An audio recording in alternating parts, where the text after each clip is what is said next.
que Gideão estava a malhar trigo no lagar. Mas lagar é lugar de pisar uva. Então ele estava no lugar errado. Ou trabalhando em algo que ninguém queria fazer, num cantinho ao qual lançaram ele lá. E ele malhando trigo ali no lagar, quem sabe ali a palavra do Senhor, ela não relata. Mas isso é a irmã Raquel. Sem ferir a palavra do Senhor, aumentar ou diminuir. Mas quem sabe dentro do coração, Gideão, ele era inconformado com a rebeldia daquele povo, principalmente da sua casa. Por quê? Porque o pai de Gideão era um idólatra. Ele era adorador de Baal e tinha um templo, um altar, estabelecido para Baal. E quem sabe Gideão ali malhando trigo ali no lagar, com tristeza no coração, quem sabe ele orava ali o Senhor e falando: Deus, o Senhor é um Deus verdadeiro. Trabalha, Senhor, aqui na minha família. Olha só como é que está. Mas olha só para você ver o que Deus faz. Deus fala para Gideão: Gideão, vai lá e arranca aquele altar. Manda um anjo falar para Gideão dessa maneira: Gideão, arranca aquele altar de Baal do pé do teu pai, e mais uma árvore, né? Uma árvore, um bosque que foi estabelecido para Baal. Agora você imagina pedir para um menino ir lá mexer naquilo que não era dele, pedir para um rapaz mexer naquilo que não era dele. Mas ele preferiu acreditar e confiar no Senhor, no que aquele anjo falou para ele. E ele foi lá e estabeleceu. E eu já quero acreditar aqui que o Senhor estava testando Gideão para saber aonde é que estava a ousadia dele. Porque eu confesso para você que se fosse comigo, tendo a mãe que eu tenho, nunca, confesso aos irmãos, que eu ia tocar em nada que era dela. Jamais eu ia pôr a mão em algo que era dela dessa maneira. Mas o Senhor, ele confunde ele não confunde as coisas. Ele usa as coisas loucas, é para confundir as sábias. Quem sabe poderia ser um gigante, né, um grandão, para poder falar com Joás, pai de Gideão. Mas não, Deus escolheu exatamente Gideão para fazer aquilo ali. E Gideão vai lá e desfaz todo o altar. E aí o Senhor fala para ele assim: olha, Gideão, desfaz o altar, pega esse novilho, um novilho aí de teu pai, 2 novilhos de teu pai, um com 7 anos. E todo mundo sabe que para oferecer sacrifício ao Senhor, o novilho tem que ser perfeito. Não podia ter mancha, não podia ter arranhão, não podia ter orelha torta. Tinha que ser o melhor que tivesse no rebanho.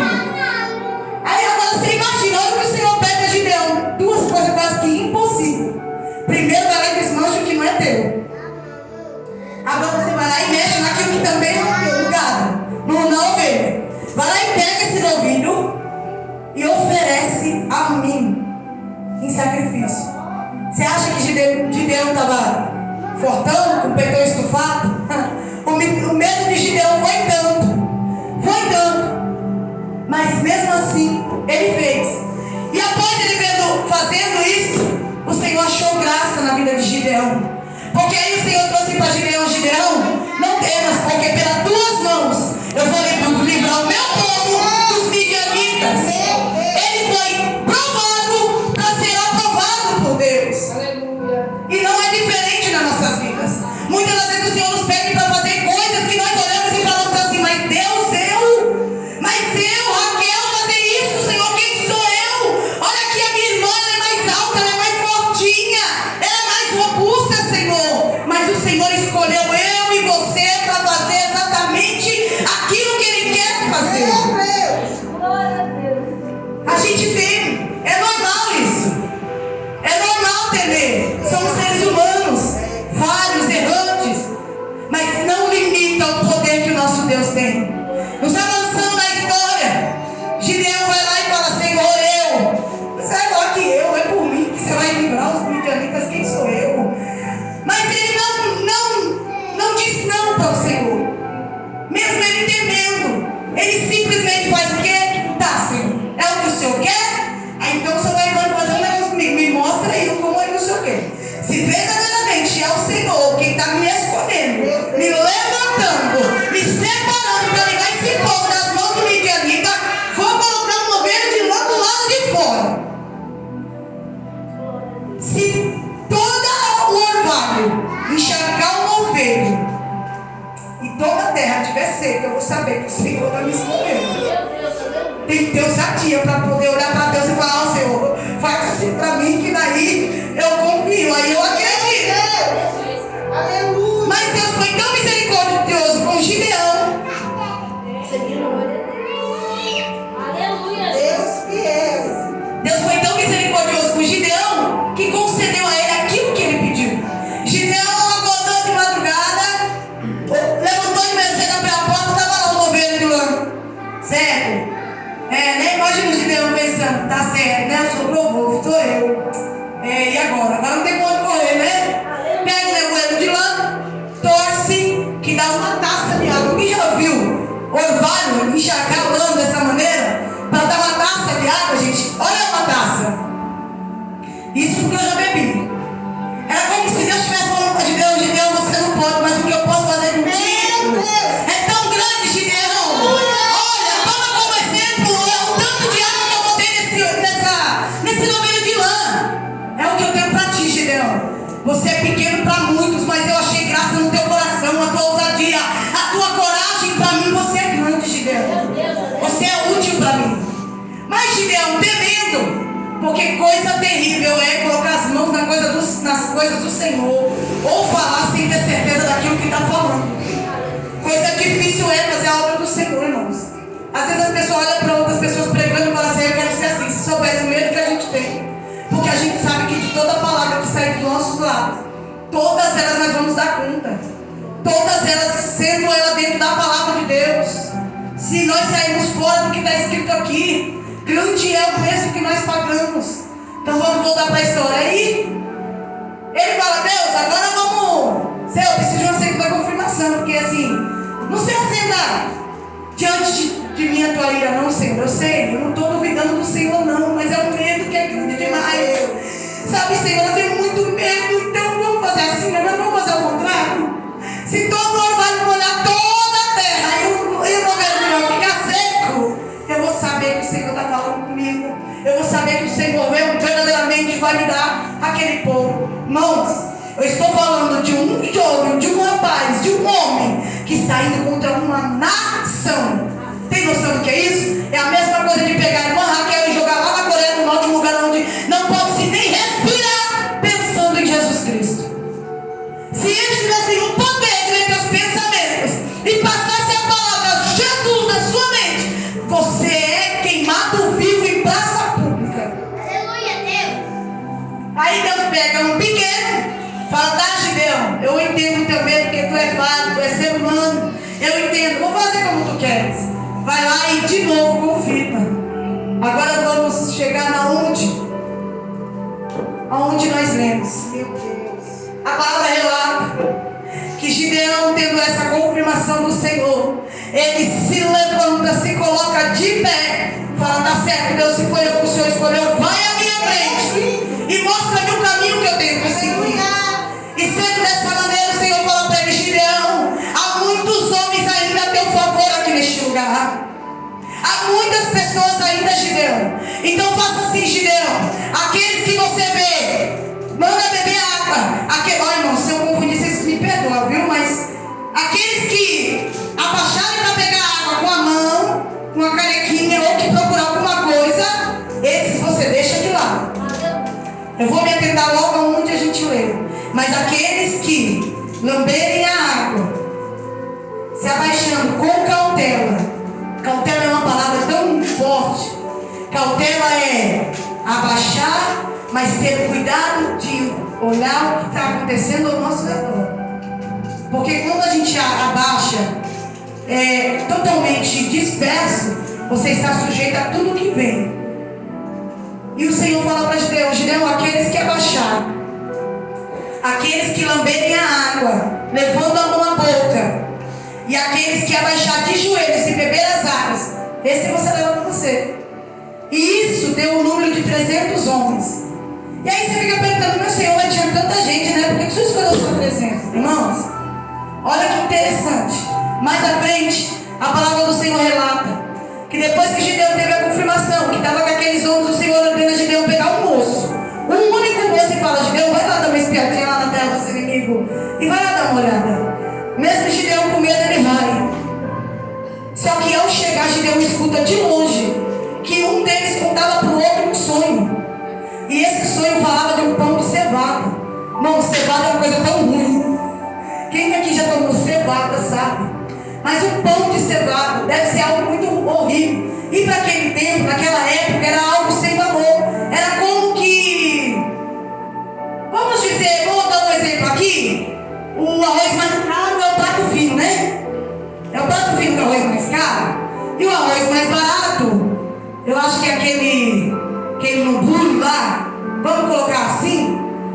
Esse pão de cevada é como se fosse isso.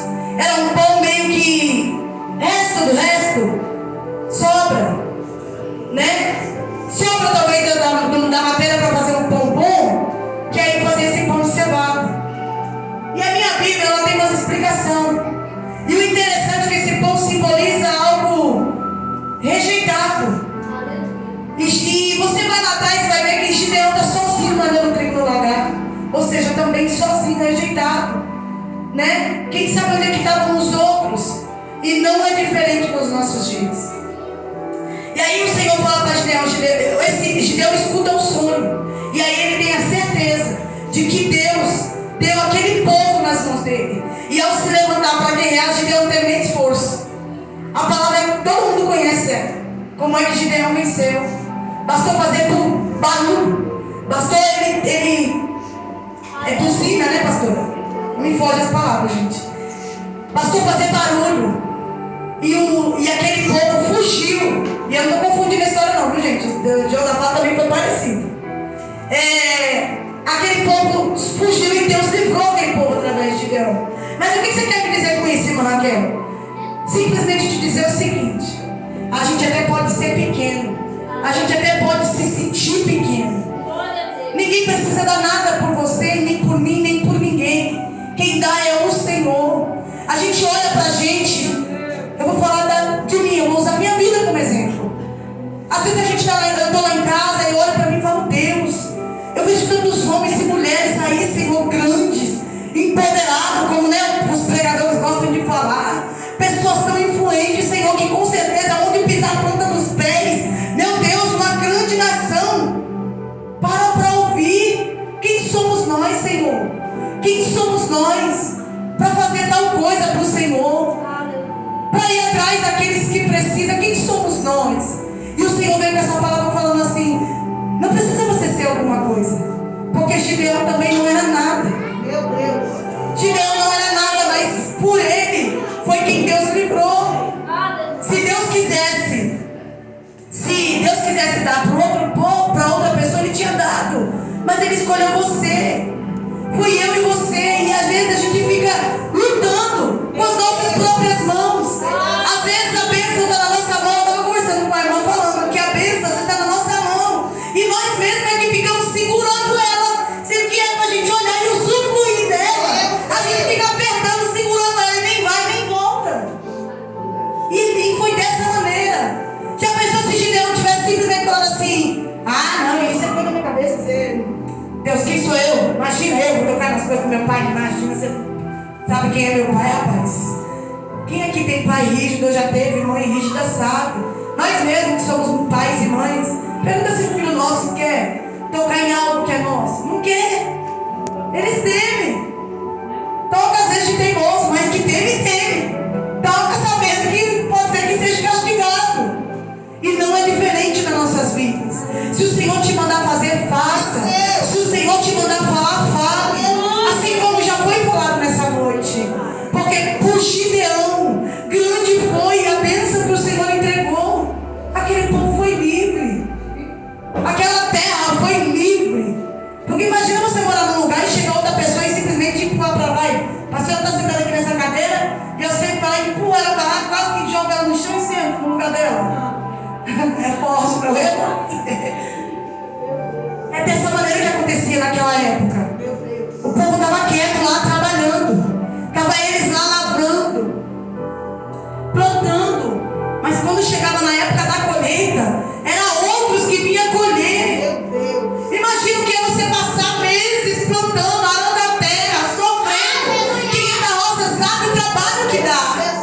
Você está ali naquela peleja, naquele sofrimento. Aí quando chega na hora de dar glória a Deus, e aleluia,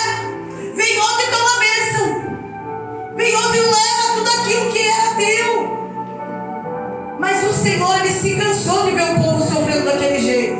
O que Deus estava procurando, na verdade, no meio daquele povo, não era uma pessoa forte, não era uma pessoa inteligente, era simplesmente alguém com o coração disposto a obedecer. Porque Gideão não fez absolutamente nada, só obedeceu. Ele só obedeceu a ordem do Senhor.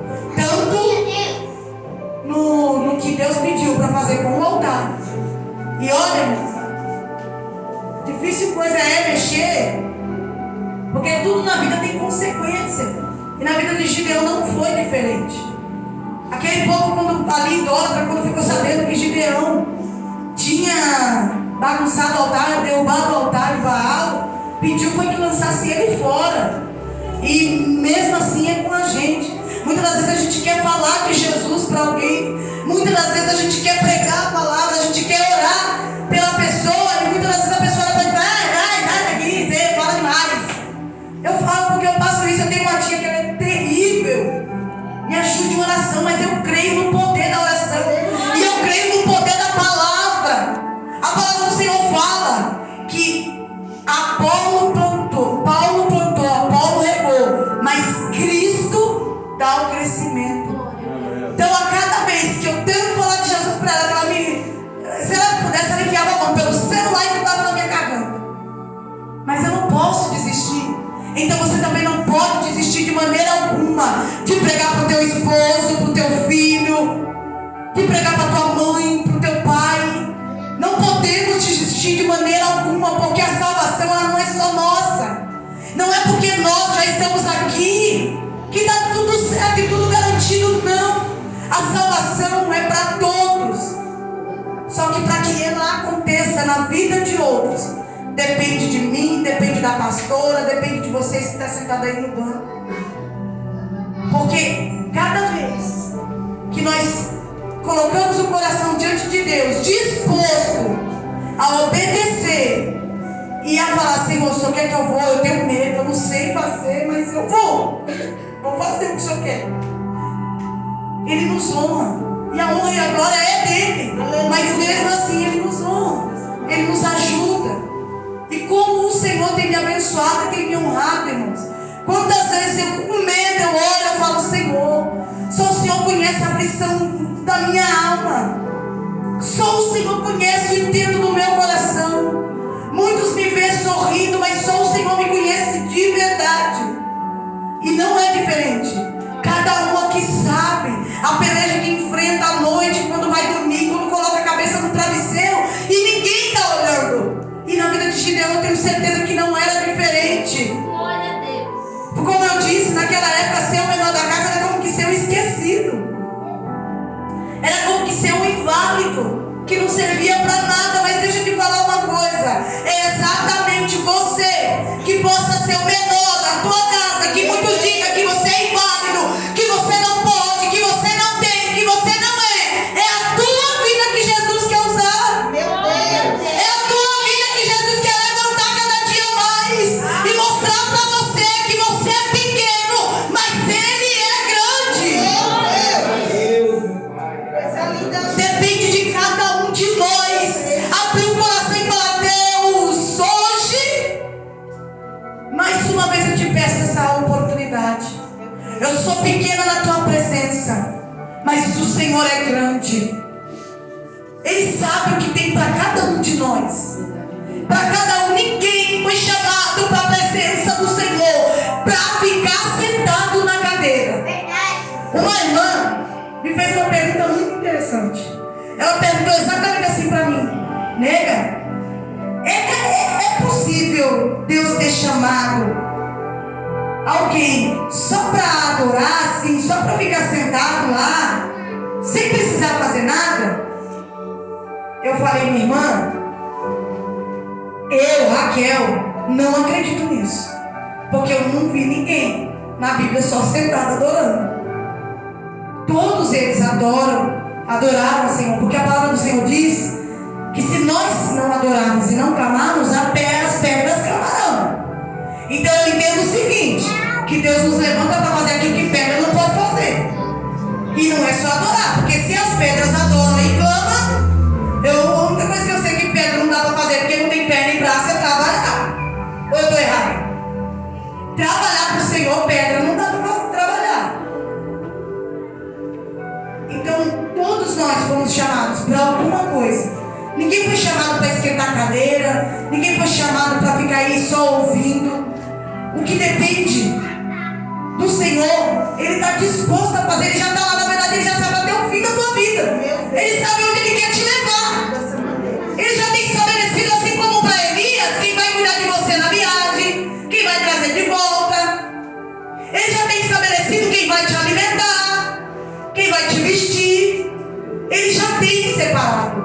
Ele já tem preparado. E se não tiver ninguém, Ele mesmo cuida. Porque Ele cuida de cada um de nós. Ele tem zelo pelo povo dele. Ele tem ciúmes de nós. Então, se porventura hoje, de repente, né, você ora e você fala: ah, Senhor, eu não vejo nada em mim. Eu não acho que Ele me chamada para nada, não. Eu acho que só tá aqui, tá tudo certo. Tá bom assim. Deixa eu te falar só uma coisa. Você não vai ser condenado por isso. Você pode ficar aí sentadinho adorando ao Senhor. Mas se você soubesse como é gostoso, como é bom sentir o Senhor, quando Ele se alegra, quando a gente pratica a vontade dEle.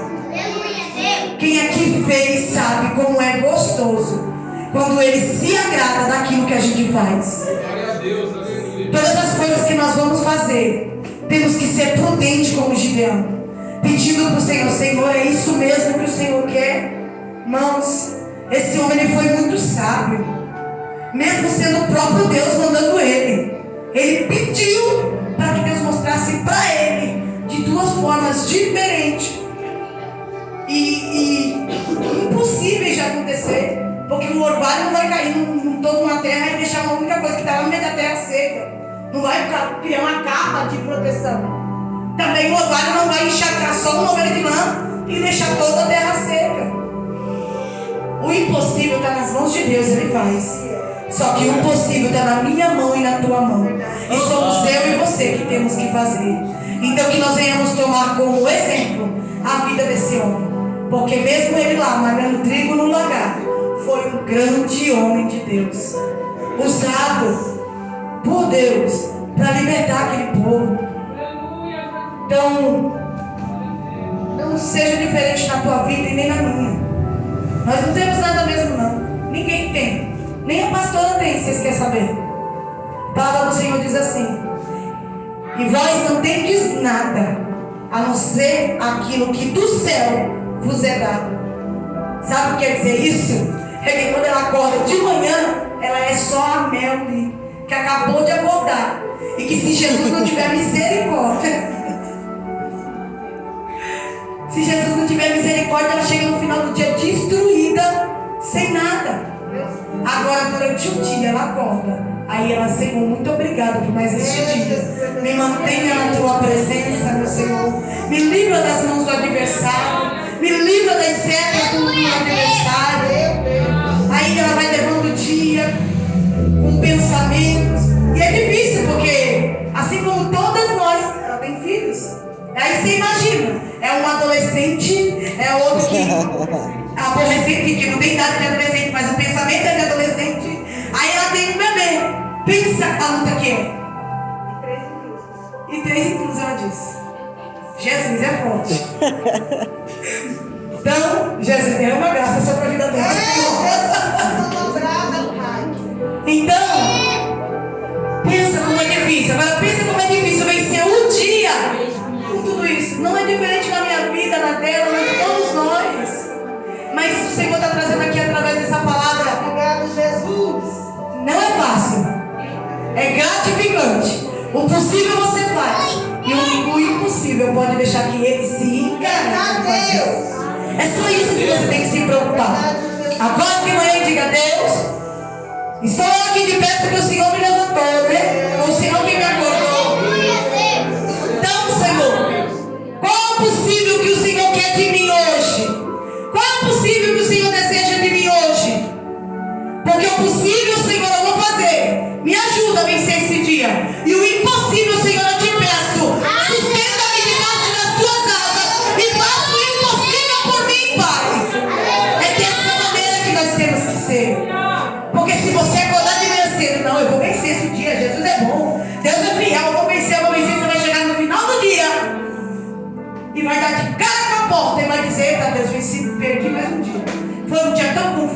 bagunçado, tão pesado, que a gente não compreende o porquê. Na verdade, Deus ele não quer que a gente faça nada, como Ele entregou de bom grado os midianitas na mão de Gideão. Ele quer entregar para nós a nossa vitória. Ele quer guerrear por nós, porque Gideão não precisou guerrear. Da mesma maneira na vida de Josafá, o que ele quer lutar por nós. Só que Ele quer que nós entendamos que o possível somos nós que temos que fazer. E o que é o possível? É entregar o dia a Ele. É orar, é agradecer, é adorar e permanecer ali, ó, firme. Ainda que o mar deixe lá balançando para lá e para cá, faça que nem é palmeira, né, pastor? É aquela planta, né, que balança para lá e para cá. Eu vou usar aqueles bonequinhos do posto, sabe? Maluquinho que balança para lá e para cá, mas o vento dobra ele para lá e para cá, mas ele tá ali. Ele balança para um lado e para o outro, mas ele tá ali. Que nós sejamos assim também. O barco pode até balançar, nós podemos até nos sentir triste num dia, fraco. Jesus, olha, vontade de desistir. Respira fundo e diga: Senhor, mas só mais um dia.